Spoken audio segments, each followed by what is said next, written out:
എറണാകുളം ചോറ്റാനിക്കരയിൽ 19കാരി ക്രൂരപീഡനത്തിനിരയായി അബോധാവസ്ഥയിൽ വീടിനുള്ളിൽ കണ്ടെത്തിയ പെൺകുട്ടിയുടെ നില ഗുരുതരം. സംഭവത്തിൽ പെൺകുട്ടിയുടെ ആൺ സുഹൃത്ത് പോലീസ് കസ്റ്റഡിയിൽ. ഇക്കഴിഞ്ഞ ശനിയാഴ്ച രാത്രി മുതൽ ഞായർ പുലർച്ചെ വരെ പ്രതിയായ ആൺ സുഹൃത്ത് പെൺകുട്ടിയെ ക്രൂരമായി മർദ്ദിച്ചു. മരിച്ചെന്ന് കരുതിയാണ് ഉപേക്ഷിച്ചു പോയതെന്ന് പ്രതിയുടെ മൊഴി. പോക്സോ കേസ് അതിജീവിതയായ പെൺകുട്ടി വെന്റിലേറ്ററിലാണ്. വിവരങ്ങളുമായി സഹിൻ ആന്റണിയാണ് ചേരുന്നത് കൊച്ചിയിൽ നിന്നും. സഹിനൊപ്പം പെൺകുട്ടിയുടെ ബന്ധുവും കൂടിയുണ്ട് എന്ന് മനസ്സിലാക്കാൻ സാധിക്കുന്നു. എന്താണ് ശരിക്കും സഹിനോടെ സംഭവിച്ചിരിക്കുന്നത്? സ്വാതി, അതായത് പെൺകുട്ടിയുടെ ബന്ധുവാണ് ഇപ്പോൾ നമ്മോടൊപ്പം ചേരുന്നത്. അദ്ദേഹം ഇപ്പോൾ അവിടെ കൂട്ടിയിടിപ്പുകാരും കൂടിയാണ്. അദ്ദേഹത്തോട് തന്നെ കാര്യങ്ങൾ ചോദിക്കാവുന്നതാണ്. ഈ പെൺകുട്ടി ഇപ്പോൾ ആശുപത്രിയിൽ ഗുരുതരാവസ്ഥയിലാണ്. ചേട്ടാ, എന്താണ് സംഭവിച്ചത്? പെണ്ണ് മറ്റേ അവിടുത്തെ ഒരു റിലേഷൻ വന്നപ്പോൾ പെണ്ണ് മറ്റേ അബോധാവസ്ഥ കിടക്കുമായിരുന്നു. പെണ്ണ് ആ മുറിയിൽ കട്ടിലിൻ്റെ താഴത്തായിട്ട് കിടക്കുമായിരുന്നു. മറ്റേ അപ്പടി ഡെറ്റി മാത്രമാണ് അവശേഷിച്ചിട്ടുണ്ടായിരുന്നുള്ളൂ. ശരീരത്തിൽ വസ്ത്രങ്ങൾ മറ്റേ ഷഡ്ഡി മാത്രമേ ഉണ്ടായിരുന്നുള്ളൂ. അപ്പോൾ അവർ വിളിച്ചതനുസരിച്ച് പോലീസ് വന്നാണ് കൊണ്ടുപോയത്, ഹോസ്പിറ്റലിൽ കൊണ്ടുപോയത്. കഴുത്തിൽ മറ്റേ എന്തോ മുറുക്കിയൊരു പാടൊക്കെ ഉണ്ടായിരുന്നു. കയ്യിൽ മുറിച്ച പാടൊക്കെ ഉണ്ടായിരുന്നു. എന്താ ഇത്? നിങ്ങൾ എന്താ സംശയിക്കുന്നത്? എന്താ സംശയിക്കുന്ന ഒരു കാമുകനുണ്ടായിരുന്നു, അതാണെന്ന് സംശയം ഉണ്ടായിരുന്നു. ഇത് എന്നായിരുന്നു സംഭവിച്ചത്? 26-ാം തീയതി. അപ്പൊ അതിന് മുന്നേയുള്ള ദിവസങ്ങളിലൊക്കെ എങ്ങനെയായിരുന്നു? ഇത് നിരന്തര പ്രശ്നം ഉണ്ടാകാറുണ്ട്? ചെറിയ പ്രശ്നങ്ങളൊക്കെ അവിടെ ഉണ്ടായിട്ടുണ്ട്. അപ്പോൾ എന്താണ് ഇതിന് ഈ കുട്ടിയുടെ കുടുംബ പശ്ചാത്തലം എങ്ങനെയാണ്?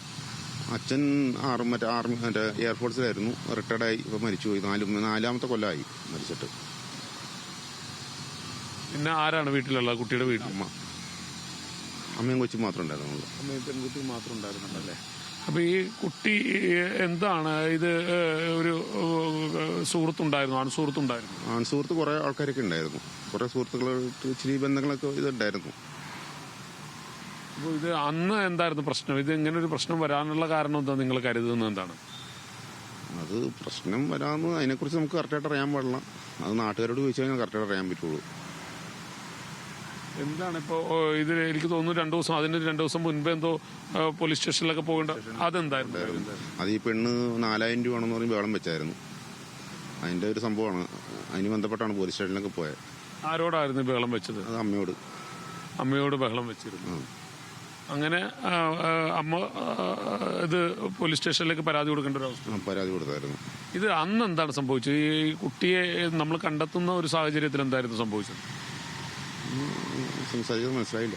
അല്ല, ഈ വയ്യാതെ ബോധമില്ലാതെ കിടക്കുന്ന ദിവസം എന്തായിരുന്നു സംഭവിച്ചു? അതൊന്ന് പറയാൻ പറ്റുമോ? അത് ഒരു റിലേഷൻ അവിടെ മറ്റേ അത്യാവശ്യമായിട്ട് ആ കൊച്ചിനെ അന്വേഷിച്ച് വന്നപ്പോൾ കോളിംഗ് ബെല്ല് അടിച്ചിട്ട് കണ്ടില്ല. അപ്പോൾ പുള്ളിക്കാരത്തേക്ക് യൂറിൻ പാസ് ചെയ്യാനായിട്ടുണ്ടായിരുന്നു. അപ്പോൾ പുറകെ കൂടി പോയപ്പോഴാണ് മറ്റേ ജനല് തുറന്നിറക്കണുണ്ട്. ജനല് തുറന്നപ്പോൾ കൊച്ചു ബോധരഹിതരായിട്ടും കിടക്കുമായിരുന്നു, വിളിച്ചിട്ട് മിണ്ടാനുള്ള. അപ്പോൾ നാട്ടുകാരെ വിളിച്ച് മറ്റേ മെമ്പറൊക്കെ ഉണ്ടായിരുന്നു. അവർ പോലീസിനെ വിളിച്ചു അങ്ങനെ കൊണ്ടുപോയതാണ്. നിങ്ങൾ ബന്ധുക്കൾ പിന്നീട് അങ്ങോട്ടേക്ക് എത്തേണ്ടി വന്നു. ഇപ്പൊ എങ്ങനെയുണ്ട് ആ കുട്ടിയുടെ ഒരു സ്ഥിതി? ഇച്ചിരി പ്രശ്നമാണ്, കോംപ്ലിക്കേറ്റഡ് ആണ് എന്ന് പറഞ്ഞ ഡോക്ടർ പറഞ്ഞു. വെങ്കടേഷ് അയ്യറാണ് ചികിത്സിക്കുന്നത്. ഗുരുതരമായ അവസ്ഥയിലാണ്. എത്ര ദിവസമായി? 3 ദിവസമായി തോന്നുന്നു. 3 ദിവസമായി.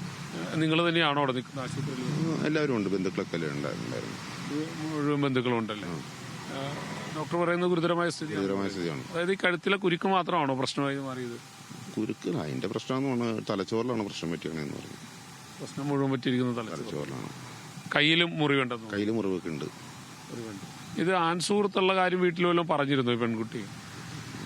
പറഞ്ഞായിരുന്നു, ആന്റിയോട് പറഞ്ഞായിരുന്നു. അതിനെക്കുറിച്ച് നമുക്ക് അധികാരമായിട്ട് അറിയാൻ പാടില്ല. ഞാൻ കുറെ ദൂരെയൊക്കെയാണ് നമ്മൾ താമസിക്കുന്നത്. ഈ ആൺസുഹൃത്ത് വിവാഹം കഴിക്കണമെന്ന് അങ്ങനെ വല്ലതും പറഞ്ഞിരുന്നോ? അതിനെക്കുറിച്ച് അറിയാൻ പാടില്ല. അതിനെക്കുറിച്ചൊന്നും കൃത്യമായിട്ട് അറിയില്ലല്ലേ? എന്തായാലും ഇപ്പോൾ ഗുരുതരമായി തന്നെ കുട്ടിയുടെ അവസ്ഥ തുടരുന്നത്.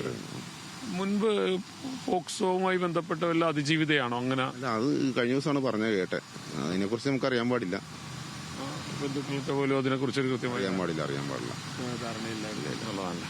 ഇത് തന്നെയാണ് സ്വാതി മനസ്സിലാക്കാൻ കഴിയുന്നത്. എന്തായാലും അദ്ദേഹം ഇപ്പോൾ ആശുപത്രിയിൽ നിൽക്കുന്ന ഒരു ബന്ധു കൂടിയാണ്. അദ്ദേഹം പറയുന്നത് ഗുരുതരമായി തന്നെ സ്ഥിതി തുടരുന്നു എന്നുള്ളതാണ്. നേരത്തെ സൂചിപ്പിച്ചതുപോലെ തന്നെ ഈ ആൺ സുഹൃത്തിനെ കുറിച്ച് കൃത്യമായ ഒരു അറിവ് പല ആളുകൾക്കും ഉണ്ടായിരുന്നു. അവരുടെ അമ്മയോട് ഇക്കാര്യം പറഞ്ഞിരുന്നു. അയാളുടെ വിവാഹം സംബന്ധിച്ചുള്ള കാര്യങ്ങളെല്ലാം പറഞ്ഞിരുന്നു എന്നുള്ളതാണ്. പക്ഷേ ആൺ സുഹൃത്ത് 4 വർഷത്തെ സമയം വേണമെന്ന് ആ പെൺകുട്ടിയോട് ആവശ്യപ്പെട്ടു എന്നുള്ളതാണ് പറയുന്നത്. മാത്രമല്ല ഈ കുട്ടി അതിന്റെ പേരിലും ചില കലഹങ്ങൾ ഉണ്ടായിരുന്നു. അതേ തുടർന്ന് ശനിയാഴ്ച ആൺ സുഹൃത്ത് അവിടെ എത്തുകയും പിന്നീട് ഈ കുട്ടിയെ ക്രൂരമായി മർദ്ദിക്കുകയും ചെയ്തു എന്നുള്ളതാണ് ലഭിച്ചിരിക്കുന്ന വിവരം. മാത്രമല്ല ഈ ആൺ സുഹൃത്ത് പോലീസിന്റെ പിടിയിലുമായിട്ടുണ്ട്.